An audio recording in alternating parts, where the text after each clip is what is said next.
வரமத்துல்லாஹி வபரகாத்துஹு. இப்போ நம்ம ஃபஸ்ட்டு இந்த வகுப்போட நோக்கத்தை தெரிஞ்சுக்குவோம். இந்த வகுப்பு எதுக்கு நம்ம ஜாயின் பண்ணியிருக்கோங்கிற நோக்கம் தெரிஞ்சால் தான் இந்த வகுப்பில் நம்ம சரியாக ட்ராவல் பண்ண முடியும். ஒரு காரியத்தை எப்போவுமே தொடங்குறதுக்கு முன்னாடி நம்ம எந்த நோக்கத்துக்காக அந்த காரியத்தில் செய்ய போகிறோம் அப்படிங்கிற ஒரு நோக்கம் தெளிவாக இருந்தால் தான் நம்ம கடைசி வரைக்கும் அதில் தொடர்ந்து ட்ராவல் பண்ண முடியும்.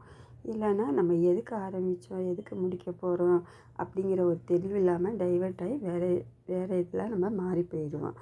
இப்போ இந்த வகுப்பு குரானை தெளிவாக தெரிஞ்சுக்கிற வகுப்போ இல்லை குரானுடைய அர்த்தத்தை தெரிந்து கொள்வதற்கான வகுப்போ இல்லை. நீங்கள் இதை ஃபஸ்ட்டு நம்ம கிளியராக மனசில் பதிய வச்சுக்கணும். குரான் என்ன சொல்லுதுன்னு தெரிஞ்சதுக்காக அந்த வகுப்பும் இல்லை. இப்போ குரானுடைய மீனிங் நம்மளுக்கு தெரியணும் அப்படிங்கிற பார்த்தா இப்போ ஒரு 30 வருஷத்துக்கு முன்னாடி பார்த்திங்கன்னா அந்த மாதிரி வாய்ப்புகள் இல்லை. ஆனால் இப்போ இணையதளமும் ஏஐ புரட்சியும் வந்த பிறகு நிறைய இஸ்லாமிய ஆடியோக்கள் வீடியோக்கள் அந்த யூடியூப்பில் எல்லாத்துலேயுமே பதிவு பண்ணி வச்சுருக்காங்க. நம்மளுக்கு எந்த டவுட்டாக இருந்தாலுமே இணையதளத்தை போய் நம்ம இது பண்ணி பார்த்துக்கலாம், செக் பண்ணி பார்த்துக்கலாம். நிறைய தகவல்கள் கிடைக்கிது. அப்போ நம்ம எதுக்கு காசை கொடுத்து ஒரு நேரத்தை ஒதுக்கி ஒரு வகுப்பில் சேர்ந்து அதுக்கு கற்றுக்கணுன்னு ஒன்றும் அவசியம் இல்லை. அந்த வகுப்பு கிடையாது இந்த வகுப்பு. அப்போ எந்த வகுப்பு தான் இது அப்படின்னு தெரிஞ்சுக்கணுன்னா இது குரானாக நம்மளை மாற்றக்கூடிய வகுப்பாக இந்த வகுப்பு இருக்கணும் அப்படின்னு இந்த வகுப்பை ஆரம்பிச்சிருக்கோம்.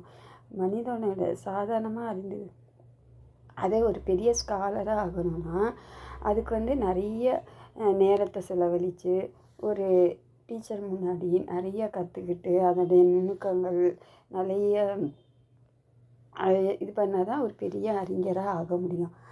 அந்த வகுப்பும் கிடையாது இந்த வகுப்பு. அந்த பெரிய அறிஞராக ஆகிறதுல ஒரு பெரிய சிக்கல் வேறு இருக்குது. அது என்னன்னு கேட்டால் மஹ்ஷர் மைதானத்தில் மறுமையில் அல்லாஹ் 3 பேரை கூப்பிட்டு விசாரிப்பாங்க. நல்ல பிரபலமான 3 மனிதர்களை கூப்பிட்டு விசாரிப்பான். அவங்கள்ட்ட கேட்பான். அதில் ஒருத்தர் குரானை படித்து மனனம் செஞ்சு நல்ல அர்த்தங்களை புரிந்து மற்றவர்களுக்கும் அதை கற்றுக் கொடுத்த ஒரு ஆலிமாவ அவர்கிட்ட கேட்பார். அல்லாஹ் நீ என்ன செஞ்ச உலகத்தில் அப்படின்ட்டு அவர் சொல்லுவார், நான் குரானை நல்லா படித்தேன், குரானை கற்றுக் கொடுத்தேன் அப்படின்னு சொல்லுவார். அதுக்கு அல்லாஹ் இந்த பதில் எனக்கு திருப்தி இல்லை, நீ கரெக்டாக செய்யலை அப்படின்னு சொல்லி அவரை நரகத்துக்குள்ளே போய் போட்டுருவார். நரகத்தில் போய் நரகத்துக்கு போ அப்படின்னு சொல்லி அனுப்பிச்சி வச்சுருப்பார். அதனால் இந்த வகுப்பில் நிறைய அறிவு ஞானம் இல்லைன்னா நம்ம ஒரு அறிஞராக போனாலும் அதில் ஒரு பெரிய ஆபத்து இருக்குது. இந்த ஆபத்தில் நம்ம போய் மாட்டிக்கிற கூடாதுங்கிறது இந்த வகுப்போட நோக்கம். அடுத்து இன்னொன்று இருக்குது. இன்னொரு நபி மொழி என்னன்னா, நரகத்தில் நிறைய பேர் போட்டிருப்பாங்களா. அதில் ஒருத்தவங்க பேசிக்குவாங்களா, என்ன இவர் இங்கே இருக்கார், நம்மளுக்கு இவர் தானே சொல்லி தந்தார் நரகத்தில் அப்படின்னு சொல்லி கேட்பாங்களா. அதுக்கு உடனே கேட்பாங்க, எப்போ என்னாச்சு அப்படின்னு கேட்பாங்க.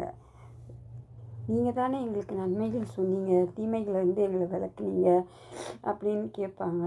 அவங்க நரகத்தில் கிடக்கிற அவங்களோட குடல் வெளியே செக்கு மாடி இழுக்கிற மாதிரி வயிறு வெடித்து அந்த மாதிரி ஒரு நிலையில் அவங்க இருப்பாங்கன்னு சொல்லி ரசூலுல்லாஹி ஸல்லல்லாஹு அலைஹி வஸல்லம் நம்மளுக்கு சொல்கிறாங்க. அதனால் இந்த மாதிரி விஷயங்கள்ல நம்ம ரொம்ப கவனமாக இருக்கணும். ஷைத்தான் ரொம்ப நம்மளை வழி கெடுக்கிறதுக்காக நம்மளை ரொம்ப சத்தாய்ப்பான். அதனால் நம்ம இதுக்கு இடம் கொடுக்காம நம்ம பார்க்கணும். அதனால் அதுக்கான வகுப்பும் கிடையாது இந்த மறுமை வாழ்வு நம்மளுக்கு குரான் மறுமை வாழ்வு வெற்றிக்காக தான் நம்ம குரானை படிக்கிறோம். ஆனால் அந்த குரானையானாலே நம்மளுக்கு நரகத்துக்கு போகிற ஒரு பெரும் சிக்கல் ஏற்படுதுன்னா அதில் நம்ம ரொம்ப கவனமாக இருக்கணும். நம்ம மறுமை வாழ்க்கையை தொலைச்சிட்டு நிற்கிற ஒரு சூழல் ஏற்படாமல் நம்ம பார்த்துக்கணும். அதனால் நீங்கள் அது குரானை நல்லா கற்றுக்கலாம், குரானுடைய அர்த்தத்தை நம்ம வந்து நல்லா புரிஞ்சிக்கலாம், ஃபிங்கர் டிப்ஸில் வச்சுக்கலாம், யார் எந்த சந்தேகம் கேட்டாலும் பதில் சொல்லலாம் அப்படின்னு எந்த நோக்கத்துக்காக நீங்கள் வந்து இருந்திருந்தாலும் அந்த நோக்கம் வந்து இந்த வகுப்பில் நிறைவேறாது, உங்களுக்கு ஏமாற்றத்தை தான் தரும். அதனால் இந்த வகுப்போட நோக்கத்தை நீங்கள் நல்லா புரிஞ்சுக்கணும். இந்த வகுப்புடைய நோக்கம் என்னன்னு பார்த்தா, இறைவனை எப்படி வழிபடுறதில், நம்ம வாழ்க்கையில், நம்ம பார்வையில், சிந்தனையில், பேச்சில், நம்ம மற்றவங்கள்ட்ட நடந்துக்கிற முறையில், தகவல் தொடர்பில், இறைவனுக்கு செய்கிற வழிபாட்டில் இருந்து எல்லாமே நம்ம வாழ்க்கையில் இதில் எல்லாத்தையுமே மாற்றம் கொண்டு வரது தான் இந்த வகுப்போடைய நோக்கம். பார்க்க போனால் இந்த வகுப்பு வந்து நம்ம வந்து குரானிய மனிதராக மாற்றக்கூடிய ஒரு வகுப்பாக தான் இந்த வகுப்பு இருக்கும். இப்போ வந்து நம்ம ஒரு மதத்தை சார்ந்தவராக இருக்கிறாரு, அவரை பற்றி நம்ம எப்படி தெரிஞ்சுக்குவோம்? அந்த மனிதர்களுடைய செயல்களிலிருந்து தான் அவங்க மதத்தை பற்றி நம்ம தெரிஞ்சுக்குவோம். ஆனால் நம்ம போய் அந்த வேத கோட்பாடுகளையோ இல்லை அவங்கள இதையே படிக்கிறது இல்லை. அவங்களோட நடைமுறைகள், அவங்க செயல்கள், அவங்க எப்படி அந்த சாமியை வணங்குறாங்க, எப்படி மாலை போடுறாங்க, எப்படி குளிப்பாட்டுறாங்க, என்ன பண்ணுறாங்க, அதெல்லாம் பார்த்து தான் நம்ம வந்து கற்றுக்கிறது. நம்ம இதுக்காக ஒரு ஸ்பெஷலாக போய் குருகுலத்தில் போய் படித்தோமா, இல்லை அவங்க வேத புத்தகங்களை படித்தோமா, இல்லை வேறு ஏதாவது செஞ்சோமா? ஒன்றும் செய்யலை. அவங்களுடைய வாழ்க்கை நடைமுறை, அவங்க செய்கிற பழக்க வழக்கங்கள், இதை வச்சு தான் இந்த மதம் இப்படி சொல்லியிருக்கு, இவங்க இப்படி செய்வாங்க அப்படிங்கிறது. இதே நம்ம இஸ்லாத்தை எடுத்துக்கிட்டோம்னா, நம்மளை பற்றி அவங்க என்ன நினைக்கிறாங்க? முஸ்லீம் அல்லாத மக்கள், கிறிஸ்துவர்கள், அவங்கெல்லாம் பாயினா தொப்பி போட்டிருப்பாங்க, தாடி வச்சுருப்பாங்க, குரானை நல்லா படிச்சிருப்பாங்க, அவங்க 5 நேரம் தொழுகைக்கு போவாங்க, பக்ரீத்துனா ஆடு மாடு வெட்டி குர்பானி கொடுப்பாங்க, பிரியாணி செய்வாங்க அப்படின்னு அவங்க வந்து நம்மளை பற்றி இதை தான் தெரிஞ்சு வச்சுருக்காங்க. மற்றவங்களுக்கு ஹெல்ப் பண்ணுவாங்க அப்படிங்கிற ஒரு பார்வை அவங்களுக்கு இருக்குது. அது எப்படி வந்துச்சு? இப்போ வந்து நம்ம செய்கிற செயல், அவங்க குரானை படித்தாங்களோ இல்லை ஏதோ பண்ணாங்களோ, ஒன்றும் பண்ணலை. நம்மளை வாழ்க்கையை அவங்க பார்க்குறாங்க, அதை வச்சு அவங்க முஸ்லீம்கள்லாம் இந்த மாதிரி இருப்பாங்க அப்படின்னு தெரிஞ்சுக்கிறாங்க. நாம் அவங்களுக்கு எப்படி இருக்கணும்? ஒரு கண்ணாடி மாதிரி இருக்கணும். நம்முடைய வாழ்க்கையை பார்த்து அவங்களும் மாறி வரணும், அது மாதிரி நம்ம நடந்துக்கணும். அதுதான் இந்த வகுப்போடைய நோக்கம். அதுதான் குரான் என்ன சொல்லுது, குரான்னா என்ன, அது எதை எதிர்பார்க்குது அப்படின்னு ஒரு 5 கேள்வி கேட்டு நிற்பாட்டினா நம்ம வாழ்க்கை எப்படி இருக்கணும்? இவங்களை பாருங்கப்பா, இவங்கள பார்த்தா தான் இவங்க வாழ்க்கை தான் குரானு அப்படின்னு சொல்லி இருக்கணும். இவரை பார்த்தீங்களா, தர்மத்தை எப்படி பண்ணுறாருன்னு, ஏழைகளுக்கு எப்படி கொடுக்குறாரு, ஒருத்தர் கையேந்துனா அவருக்கு வந்து எப்படி கொடுக்குற, கடவுள் நம்மளுக்கு வந்து கொடுத்து நம்ம வழியாக பல பேருக்கு கொடுக்குற வாய்ப்பை நம்மளுக்கு தரோம். அதை நம்ம புரிஞ்சுக்காமல் கடவுள் நம்மளுக்கு கொடுத்த செல்வத்தை நம்ம வந்து மறைச்சி வச்சுக்கணும், நம்மளே வச்சுக்கணும் அப்படின்னு நம்ம இந்த குரான் வகுப்பில் அதை படித்து நம்ம பயிற்சி செஞ்சு நம்ம வாழ்க்கையை வந்து அப்படிப்பட்ட வாழ்க்கையாக மாறுறதுக்காக, எங்கள் சமுதாயத்தையும் அப்படிப்பட்ட சமுதாயமாக மாற்றுறதுக்காக நம்ம வந்து பாடுபடணும், அல்லாஹ்கிட்ட துவா செய்யணும். நபி ஸல்லல்லாஹு அலைஹி வஸல்லம் அவர்கள்ட்ட நபி ஸல்லல்லாஹு அலைஹி வஸல்லம் அவர்களுடைய வாழ்க்கையை பற்றி ஆயிஷா நாயகி அவர்கள் கேட்குறாங்க. ரசூலுடைய வாழ்க்கை முறை எப்படி இருந்துச்சு சொல்லுங்கள் அப்படின்னு கேட்குறாங்க. அதுக்கு ஆயிஷா நாயகி சொல்கிறாங்க, நீங்கள் குரானை படித்தது இல்லையா? குரானாக தான் நபி ஸல்லல்லாஹு அலைஹி வஸல்லம் அவர்களுடைய வாழ்க்கை இருந்துச்சு அப்படின்னு சொல்லி ஆயிஷா நாயகி பதில் சொல்கிறாங்க. ஒரு குடும்ப வாழ்க்கை, அப்புறம் வந்து பார்த்திங்கன்னா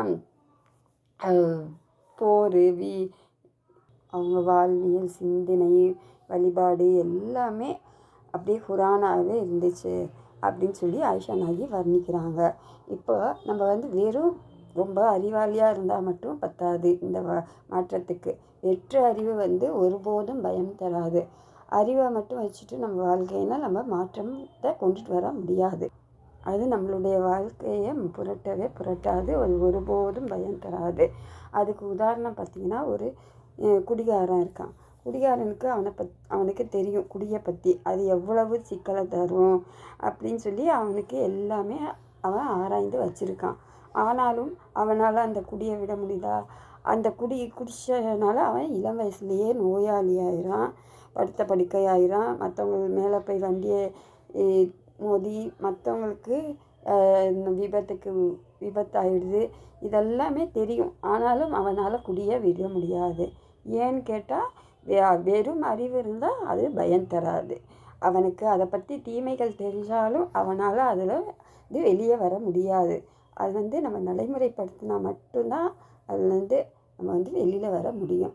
இன்னொரு உதாரணம் சொல்லப்போனால் உடற்பயிற்சி செய்கிறது எவ்வளோ நல்லது நம்ம எல்லாத்துக்குமே தெரியும். நீங்களும் எல்லாருமே கமெண்ட்ஸில் அது நல்லது நல்லதுன்னு செய்யும். ஆனால் நம்மள எத்தனை பேர் உடற்பயிற்சியை கரெக்டாக செய்கிறோம் சொல்லுங்கள்? நம்ம யாருமே செய்கிறதில்ல. ஏன்னா அதோட நன்மைகள் நம்மளுக்கு தெரிஞ்சாலுமே நம்மளுடைய இது சரியில்லாதனால அறிவை வச்சுட்டு அது பயன் தராது. அதனால் நம்ம ஒன்றும் பயன் பெற முடியாது. குரான் இது ரொம்ப தெளிவாக சொல்லுது. அறிவால் வாழ்வில் வெற்றி பெற முடியாது, வாழ்வில் மாற்றங்கள் நிகழ்த்தவே முடியாதுன்னு குரான் ரொம்ப விவரமாக சொல்லுது, கடுமையாக கண்டிக்குது. இதை உதாரணமாக பார்த்தோன்னா 62வது அத்தியாயம் 5வது வசனம் சூரா ஜும்மாவில் வெள்ளிக்கிழமை சூறா இருக்குல்ல, அந்த சூறாவில் அல்லாஹ் தௌராத்தை இது யூதர்களுக்கு கொடுத்த தௌராத்தை பற்றி பேசுகிறாங்கல்ல, வேதத்தை. அந்த வேதம் ரொம்ப உயர்வானது. அதில் யூதர்களுக்கு அந்த வேகம் கொடுக்கப்பட்டு அதனால் அவங்க செயல்படுத்தவே இல்லை, அவங்க வாழ்க்கையில் அவங்க நடைமுறைப்படுத்தவே இல்லை. அதுக்கு அல்லாஹ் உதாரணமாக அவங்கள என்ன சொல்கிறார், கழுதையை போன்றவர்கள், ஏடுகளை சுமக்கும் கழுதையை போன்றவர்கள்னு அல்லாஹ் சொல்லி காட்டுறேன். இந்த வேதத்தை போல தான் அல்லாஹ்வுடைய குரானும் ரொம்ப புனிதமாக பார்க்குறோம். நம்ம ஞானத்தின் பெருங்கடல்னு வர்ணிக்கலாம். அதில் தேட தேட நம்மளுக்கு அறிவு அள்ளி நம்மளுக்கு கிடைச்சிட்டே இருக்கும் அப்படின்னு அல்லாஹ் சொல்கிறான். அந்த காலத்தில் மக்களுக்கு தௌராத் வேதம் அல்லாஹ் பெரும் ஞானத்தின் வெளிப்பாடாக கொடுத்தான். ஆனால் அவங்க அது எந்த ஒரு இதுக்குமே பயன்படுத்தலை. அறிவியலுக்கோ மூளையில் இதுக்கோ எதுக்குமே அவங்க பயன்படுத்தலாம். அதுக்கு தான் அல்லாஹ் அந்த உதாரணத்தை சொல்லி காட்டுறான். ஏடுகளை சுமக்கும் கழுதைகள் போல் ஒரு கழுதை மேலே பிஹெச்டி புத்தகங்கள் எல்லாம் வச்சு இது பண்ணாலும் அதுக்கு பிஹெச்டி பட்டம் கொடுத்துட முடியுமா? முடியாது. அதுபோல் தான் நம்ம நாம்ளும் தௌராத் அவங்க எப்படி வாழ்க்கையில் நடைமுறைப்படுத்தலையோ அது மாதிரி இல்லாமல் குரானை நம்ம வாழ்க்கையில் இம்ப்ளிமெண்ட் பண்ணுறதுக்காக நம்ம பெரும் முயற்சி எடுக்கணும். அல்லாஹ் எவ்வளவு பெரிய படைப்பாக, உன்னத படைப்பாக பல இடங்களில் குரானில் சொல்கிறான். படைப்புகளில் ஆகச் சிறந்த படைப்பு அது அப்படின்னு சொல்கிறான். அதாவது குரான் எப்படி வர்ணிக்கிறதுன்னு கேட்டால், ஆதமுடைய மக்களை நாம் கண்ணியப்படுத்தினோம். கரீம்னான்னு அல்லாஹ்வுடைய பேர்களில் ஒன்றான அதை உபயோகப்படுத்துகிறான் அல்லாஹ். வேதம் கொடுக்கப்பட்ட மனிதன் இன்னும் ஒரு படி அதை விட ஸ்பெஷலுன்னு அல்லாஹ் சொல்கிறான். அப்படிப்பட்ட ஸ்பெஷலான மனிதர்கள் ஏடு சுமக்கிற கழுதைக போல்னு அல்லாஹ் வர்ணிக்கிறான். அதில் அல்லாஹ் சொல்கிறான், யூதர்களை பற்றி அவங்களுடைய வரலாறு, அவங்களுடைய பிழைகள், தவறுகள், அவர்களை பற்றிய பாடங்கள், நம்ம பெற வேண்டிய பாடங்கள் எல்லாத்தையுமே அந்த 2வது அத்தியாயம் 44வது வசனத்தில் அல்லாஹ் சொல்கிறான். மனிதர்களுக்கு நீங்கள் நன்மைகளை ஏவுகிறீர்களா? உங்களை நீங்களே மறந்துவிட்டு வேதத்தையும் படித்து வேதனைக்கு உங்களை நீங்களே மறந்துட்டு வேதத்தையும் நீங்கள் படிச்சுட்டு சிந்திக்க மாட்டீர்களான்னு நல்லா கேட்குறான். இப்போ இங்கே என்ன வருதுன்னு பார்த்தா, அடுத்தவங்களுக்கு சொல்லுகிற அளவுக்கு விவரமான ஆட்களை பற்றி தான் நல்லா சொல்கிறான். ஆழமாக தெரிஞ்சால் தான் பிறருக்கு சொல்ல முடியும், பிறர்கிட்ட நம்ம பேசி புரிய வைக்க முடியும். அந்த மாதிரி மனிதர்களே எல்லாம் கேள்வி கேட்குறான், குறை சொல்கிறான். என்னப்பா நீங்கள் மனுஷங்க அப்படின்னு சொல்லி அல்லாஹ் கேட்குறான். இதெல்லாம் சிந்திக்க மாட்டிங்களா அப்படின்னு சொல்லி அல்லாஹ் சொல்கிறான். இந்த வசனம் நம்மளுக்கு சொல்லக்கூடிய ஒரே ஒரு அறிவுரை இதுதான். வெற்றி அறிவு வீணானது, அது பயன் இல்லாதது, ஒருபோதும் அது கொண்டாடப்படக்கூடியதாக இல்லை. அல்லாஹ்வும் அதை விரும்பலை அப்படிங்கிறது தான் இதில் நம்ம புரிஞ்சுக்கணும். வெற்றி அறிவு கண்டனத்துக்குரியது. அது நம்மளை நரகத்தில் தான் கொண்டு போய் சேர்க்கும்னு அல்லாஹ் ஒரு குறள், அறம் போலும் கூர்மையனும் மரம் போல் மக்கள் பண்பு இல்லாதவர். இதுக்கு என்ன அர்த்தம்னா, எவ்வளோ தான் அறிவு இருந்தாலும் மக்கள்கிட்ட நம்ம பண்பாக நடந்துக்கலைன்னா அந்த அறிவு எப்போவும் நம்மளுக்கு அந்த அறிவு வெற்று அறிவு தான் அப்படிங்கிறது இதோட அர்த்தம். அதுபோல தான் வாழ்க்கையில் இம்ப்ளிமெண்ட் பண்ணலைன்னா ஒரு மரத்தை மாதிரி நின்று நிற்கிற மரம் மாதிரி தான் பயன் கிடையாது அப்படிங்கிறது நம்ம புரிஞ்சுக்கணும். இந்த வகுப்பு வெறுமனே குரானை தெரிஞ்சுக்கிற வகுப்பு அல்ல, இது அறிவுக்கான வகுப்பும் அல்ல, அறிஞராக உங்களை மாற்றுவதற்கான வகுப்பும் அல்ல. உங்கள் வாழ்க்கையில் மாற்றத்தை ஏற்படுத்தக்கூடிய வகுப்பாக இந்த வகுப்பு இருக்கணும். வாழ்க்கையே மாறணும். இந்த 4 மாத வகுப்புக்கு பிறகு உங்கள் வாழ்க்கையில் அப்படியே தலைகீழாக புரட்டி இருக்கணும் அப்படிங்கிறது தான் இந்த வகுப்போட நோக்கம். கிபி கிமு அப்படிங்கிற மாதிரி தான் நம்மளோட இந்த வகுப்புக்கு முன் இந்த வகுப்புக்கு பின் நம்முடைய வாழ்க்கை எப்படி மாறி இருக்கிறது அப்படிங்கிறது தான் இந்த வகுப்பில் நம்ம தெரிஞ்சுக்க போகிறோம். அதுதான் இந்த வகுப்போட நோக்கம். நீங்கள் வாரி இருக்கிறத உங்கள் வீட்டில் இருக்கவங்க, உங்கள் கணவர், உங்கள் குழந்தைகள் எல்லாருமே ஃபீல் பண்ணணும். அந்த அளவுக்கு உங்கள் வாழ்க்கை மாறணும். இந்த வகுப்புக்கு பிறகு உங்கள் வாழ்க்கை முன்ன மாதிரி இல்லாமல் ரொம்ப கனிவாக இனிமையாக இருக்கணும், சூப்பராக இருக்கணும். அப்படியே உங்களை மெச்சுக்கிற அளவுக்கு உங்கள் வாழ்க்கையில் மாற்றத்தை இந்த வகுப்பு ஏற்படுத்தும்னு நான் நினைக்கிறேன். இன்ஷா அல்லாஹ். வாழ்வியல் மாற்றத்தை உண்டு பண்ணுவதற்கான வகுப்பாக இந்த வகுப்பு இருக்க வேண்டும். குரானிய மனிதராக நம்ம மாறுற வகுப்பாக இந்த வகுப்பு நம்மளுக்கு பயன் தரணும். இந்த குரான் ஒரு ஞான பெருங்கடல். அந்த ஞானக்கடலுக்குள்ளே நம்ம எவ்வளோ தூரம் பயணிக்கிறோமோ அந்த அளவுக்கு நம்ம ஞானத்தையும் அறிவையும் பொக்கிஷத்தையும் பெற முடியும். சும்மா மேலால் போனால் ஒரு சங்கரா மீன், கழுத்து மீன் அந்த மாதிரி தான் பிடிக்க முடியும். ஆழ் கடலுக்குள்ளார போனால் தான் அந்த முத்துக்களையும் பவளங்களையும் நம்மளால் பெற முடியும். அது எப்படி நம்ம முத்து பவளத்தை ஆழ்கடலுக்குள்ளே நீந்தினா அள்ள முடியுமோ அதுபோல தான் குரானில் நம்ம எவ்வளவு தேடி படித்து அதை நம்ம வாழ்க்கையில் நடைமுறைப்படுத்துகிறோமோ அந்த அளவுக்கு நம்ம வாழ்க்கையை குரானிய வாழ்க்கையாக மாற்ற முடியும். நம்ம நிறைய நன்மைகளை பெற முடியும். குரானிலிருந்து பெற்ற முத்துக்கள் அப்படின்னு நினைக்கிறோமே, நடைமுறை வாழ்க்கையில் அது உண்மையிலேயே பொய் பேசாதவங்க, ஏமாத்தாதவங்க, அளவு நிறுவையில் மோசடி செய்யாதவங்க, அதையெல்லாம் தான் அது குறிக்குது. ஒரு சபையில் போய் உட்காந்தா இதை செய்யாதீங்க, அதை செய்யாதீங்க, தீங்கு பேசாதீங்க, கொலை பண்ணாதீங்க, ஏமாற்றாதீங்க, யாருக்கும் துன்பம் தராதீங்க, டிஸ்டர்ப் பண்ணாதீங்கன்னு ஒரு கிறிஸ்துவ கூடத்துலையோ எங்கே நற்பணி இயக்கங்களில் எந்த இடத்துல நீங்கள் போனாலும் இந்த மாதிரி வார்த்தைகளை எல்லாம் கேட்க முடியும். இதை ஒன்றும் சிரமப்பட்டு நம்ம தேட வேண்டிய அவசியம் இல்லை. குரான் அப்படியே கடல் ஓரத்தில் நின்று மீன் பிடிக்கிற மாதிரி வெறும் கொத்துட்டு போனால் அதில் நம்மளுக்கு சும்மா 4 மீன் தான் கிடைக்கும். அதை நம்ம உள்கடலில் போய் தேடி நம்ம அதை இது பண்ண மாதிரி எப்படி முத்து பவளம் கிடைக்குமோ அதுபோல் குரான்லேருந்து நம்மளுக்கு நிறைய விஷயங்கள் நம்மளுக்கு கிடைக்கும். தேட அதுலேருந்து கிடைச்சிட்டே இருக்கும். நம்மளுக்கு எத்தனையோ மார்க்க உபதேசங்கள், ஜும்மா உரைகள், பெருநாள் தின உரைகள் அது இல்லாமல் வேறு கூட்டங்களில், இணையதளங்களில் அப்படி தனித்தனி தலைப்புகளில் பல உபதேசங்களை நம்ம கேட்டிருக்கோம். குரானுடைய பங்கு என்ன பெரும்பாலும் அதெல்லாம் நம்ம பார்த்துருக்கோம். ஆனாலும் அது நம்ம வாழ்க்கைக்கு எதுவுமே உதவுறது இல்லை. 100% புரிஞ்சிக்கவே கூடாது. இப்போ இந்த வாழ்கிற தமிழ் சூழலில் இப்போ எடுத்துக்கிட்டோன்னா ஒரு குறிப்பிட்ட தலைப்பில் பேசுகிறோன்னா அதில் ஃபஸ்ட்டு ஒரு குரானுடைய வசனத்தை சொல்லி அதுக்கப்புறம் நம்ம மற்ற விஷயங்களை பேசி அந்த வண்டி எங்கேயோ போய் அதை நம்ம முடிச்சிடுறோம். ஆனால் அந்த குரான் வசனத்துலேயே நம்ம நின்று அதோடைய ஆழத்தை யாருமே சிந்திக்கிறது இல்லை. இந்த வசனத்தை பற்றி யோசிக்கப்படுறது அதெல்லாம் ஒன்றுமே கிடையாது. அது சும்மா ஒரு பேரளவுக்கு அதை சொல்லிட்டு போயிடும். இந்த நிலை மாறணும். நம்ம அந்த வசனத்துக்குள்ளார போய் அந்த பொருளை உள்ளிருந்து அந்த பொருளை எடுக்கணும். அதில் இருக்கிற ஆழ்ந்த முத்துக்களையும் விலை மதிக்க முடியாத பொருட்களையும் கொண்டு இந்த உலகத்துக்கு கொடுக்கணும் அப்படிங்கிறது தான் நம்மளுடைய ஆசை.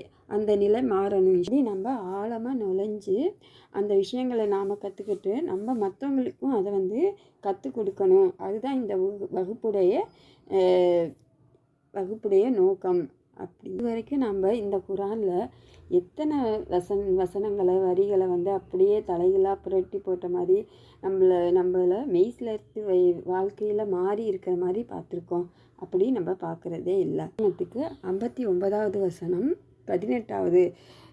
59வது அத்தியாயம் 18வது வசனத்தில் அல்லாஹ் வந்து சொல்கிறான், ஒவ்வொரு ஆத்மாவும் ஒரு மனித உயிர்கள் நாளைக்காக நம்ம என்ன முற்படுத்தி வச்சுருக்கோம் அப்படிங்கிறத ஒவ்வொரு ஆத்மாவும் பார்க்கட்டும்னு அல்லாஹ் சொல்கிறான்.